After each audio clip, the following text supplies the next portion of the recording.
Hello and welcome along to the Property Academy podcast. I'm your host, Ed McKnight. And I'm Andrew Nicol. And tonight on the show, we are talking about the landlord bashing that's going on in the New Zealand media right now. Now, I have called it bull SH something T news stories on my notes, but I don't think we can say that because of the kids who might be in the car listening along with you. But what I would say is there has been some serious landlord bashing in the New Zealand media recently, and I had an email actually from a listener of the show, Jason, who's been with us for like 2 years listening to the show, which is great. Jason, thanks for listening. Oh, yes. Who said, look, would be great to hear a podcast countering some of the rubbish in here. Things like landlords have paid their mortgages off many times over. He says, like most other investors, I monitor my bank accounts very closely for cash flow and inject personal funds regularly to top up. Cheers, Jason. Well, I totally agree, Jason, because there has been a lot of landlord bashing going on and a lot of what I would call fake news going on, because there's a lot of things that are reported as fact that is actually not true. So, Andrew, just explain it for everybody. What sort of news stories are we talking about? What have we seen? So basically, there's just been these series of articles around us horrible property investors. You're all the problem, and particularly there's a series and stuff called mega landlords, and one the RNZ called Auckland house crisis, a monumental task for first home buyers as prices continue to rise. And this one was particularly concerning because just asked a bunch of regular people what they thought about housing, and what it showed from the quotes was just a clear lack of understanding about the economics of actual property ownership. So today, in today's episode, we're going to tell you what they've got right and what they've got wrong so that you can go and ruin your family's Christmas by correcting them all. By spreading the gospel, I think you mean, Andrew. Now, what I also want to say that's quite interesting, and we'll come to this at the end, is I think that mega landlord series from Stuff, which was meant to be, in my view, an anti-landlord publication, God, it was very inspiring, Andrew, reading about all of these people with all of these houses. It makes you think that, gosh, if they can do it, I can do it. But we'll come back to that. Look, the first thing that I picked up that was wrong in that Radio New Zealand article was this idea which you've picked up, Jason, which is that landlords have paid off their mortgages over and over again. Now, there was this quote from Michelle, who said, I think it's ridiculous, to be honest, what landlords are charging, considering a whole lot of them have paid their buildings off over and over again. Now, this isn't to bash Michelle, because I do think genuinely that a standard renter is probably not going to, be across that actually that's not the case, because a lot of people think that they're paying rent and that their rent is paying off somebody else's house. Now, this is often not true, because if a house is on principal and interest, chances are that that property is very heavily negatively geared, especially if it's got a lot of debt on it and was purchased recently. And in fact, even on interest only, there are lots of properties we are seeing that are negatively geared. If you're purchasing at 100%, it might be $100 a week negatively geared that regular property investors are having to top up that bank account or inject personal funds into to keep that going. Now, of course, they expect a capital gain or hope for some amount of capital gain over time. But it's just amazing that maybe because we haven't communicated out to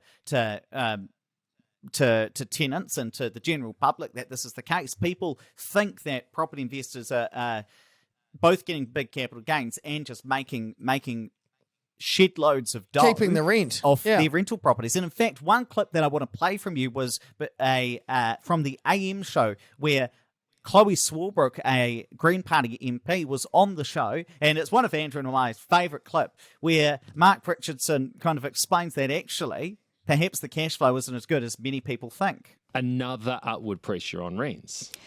Well, I mean, with regard to rent, Mark, I mean, you're charging rent that's above and beyond the mortgage that you have on the property, right? Not necessarily. No, not today's you price. yourself? No. Okay, so you're making a loss on your rental properties? Yeah. Yeah, but you're making a capital gain on your rental properties? Hope eventually.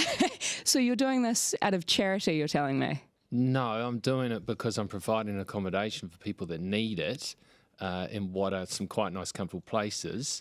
I'll make up the shortfall, and eventually, through capital gain, when I sell, I'll get a capital gain that will mean everyone wins.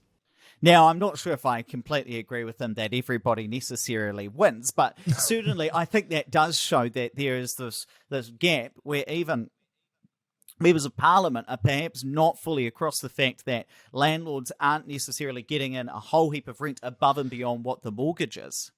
Yes, this one actually caused quite a lot of conflict in the Nicol household as to who the winner of that debate was. Now, I don't have anything clever to say, sorry, Andrew. No, I didn't expect you did.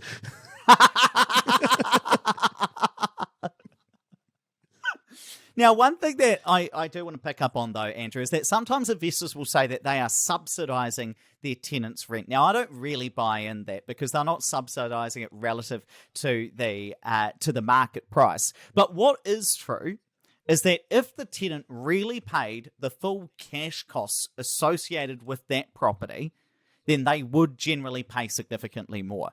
If a tenant really did fully fund all of the investor's costs, generally they would be paying more. And it's the fact that there is the presence of some investors who have paid off their mortgages, which keeps rents lower than what they otherwise would be. And what I mean by that is if all investors had higher costs because they took out very, very large mortgages. And of course, some property investors don't have a mortgage at all. But if everybody had big mortgages, rents would be higher. And it's the fact that there are some investors out there who have paid off their mortgages and have lower costs, which means that the market price is lower than what it might otherwise be.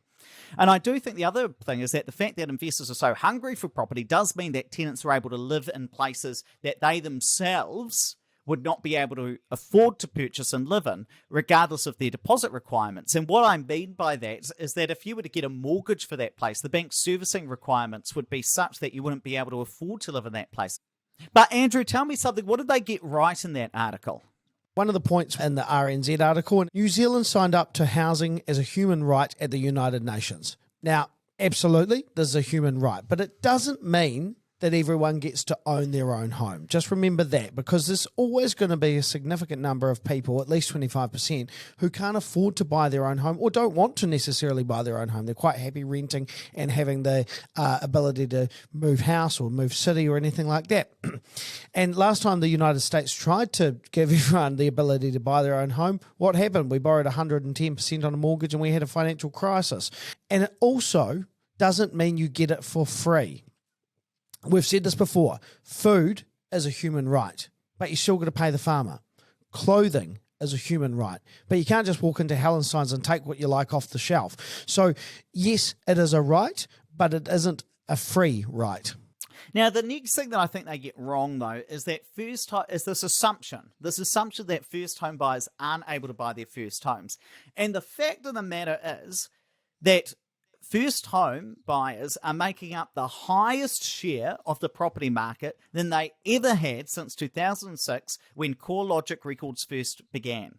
So 26.4% of all property transactions between July and September this year, 2021, were to first home buyers, the highest share since the records began. The long-term average is 21.8%, so 22% of the market being made up of first home buyers.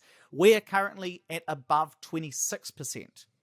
So if I'm to put that at a number, there is an additional 21% more first home buyer activity. First home buyer activity is 21% above its long-term average. So we've got this idea that first home buyers aren't able to purchase properties. And even though we'll always be able to go out and find a story and find some reasons why people aren't able to buy, the fact of the matter is, if you compare it to people being able to purchase in the past, first home buyers are more active than they ever have been. The next point that they got right, that if you don't have help, it's hard. And this is a quote from Evan. I guess if you've got parents that can help you, great. But if you don't have that kind of help, it's starting to look like a monumental task. And it does depend on who you are. So people that will find it harder to get into the property market and actually own a property are often single people or people that are on single incomes or households that are on single incomes, people that have got lots of kids and higher expenses as a result. If their parents don't own property and so can't help out with the bank of mum and dad strategies of guaranteeing a deposit, or if you're living in one of those expensive areas like Auckland, Tauranga, Wellington City, or if just even your household income's quite low. People who find it easier are the double income no kids, the dinks, because obviously you've got less expenses. Your parents might own property as well, and they might have the ability to guarantee a deposit. Or you can live with your parents rent-free for a period of time and save up yours. Or if you're living in one of the regions of New Zealand where it is cheaper to buy a home, or if you're in one of the professions where you are getting a higher income. One of our strategies has always been that you can live in a different city for a while and then turn that into a rental property later on if it's the right property to have as a rental property, or sell it then. And we saw this with the Rent Vestors episode we did a wee while back. And yes, this is harder to do, but it's not impossible if you've got kids, or if you've got a job where you can work remotely, or if you don't have to be in a particular part of the country. So again, it's a bit of a challenge, absolutely, if you don't have help, but not impossible. And I guess what we're trying to say here is that I always think that the truth is somewhere in the middle. That we're not saying that property investors are out here doing charity, but at the same time, property investors are not the evil villains that were perhaps sometimes made out to be. And that actually brings me back to the Mega Landlord series, which was written in Stuff. And I think, again, the intention was to paint people with lots of properties in a bad light. But tough luck for Stuff, because actually I found it incredibly inspiring. And there was a story about Cliff and Roseanne's, I don't know how you spell say the last name, Seek or Sieg or something along those lines, based down in Dunedin. Now, they've been investing in property since 1973, and at one stage owned up to 80 units. So they've been investing for just shy of 50 years, owned 80 units, have since sold some of those down. Now, some of us property investors and those of us listening to the show often think, well, how are we ever going to build a portfolio of 5 or more properties with current servicing requirements and deposit requirements? But do you know what it made me think? Well, look, it took them 50 years, almost 50 years, to build up that portfolio of 80 properties. And I'm not saying that any of us or every single one of us are going to be able to build up a property of 80 properties. It's an enormous amount of properties. But it did start to make me think, God, I'm not even 30 yet. In 50 years' time, I'll be 80. Imagine how many properties would be able to build up until then, as long as triple CFA doesn't become even tougher than it already is. But it did make me think, well, what could you do over the next 50 years by the time you're 80? And I actually found that quite a comforting and inspiring fact. Well, maybe for you, but I'm not going to live to 80, so that's quite depressing. Yes, but you're already halfway to the property goal. Oh, I thought you were going to say halfway to my death goal. No, you're 2/3. By the way, death goal was a terrible choice of words. Well, just before we wrap up, I do think, again, the key message here is that the truth is probably somewhere in the middle. Landlords are not in the business for the purpose of charity. We're here to provide good quality accommodation at the market rate. And similarly, we're not these evil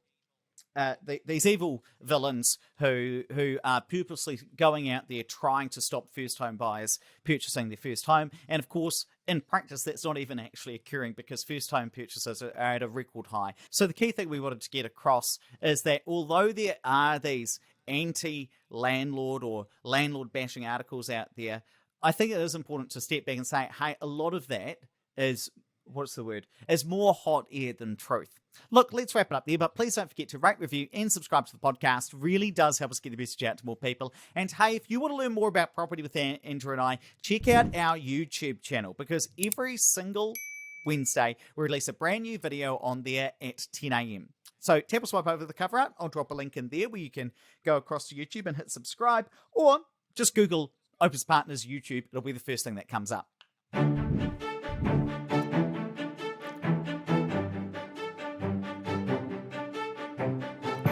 Thanks for listening to the Property Academy podcast. I'm your host, Ed McKnight. And I'm Andrew Nicol. And we're going to be back again tomorrow with even more daily strategies, tactics, and insights to help you get the most out of the New Zealand property market. Until next time.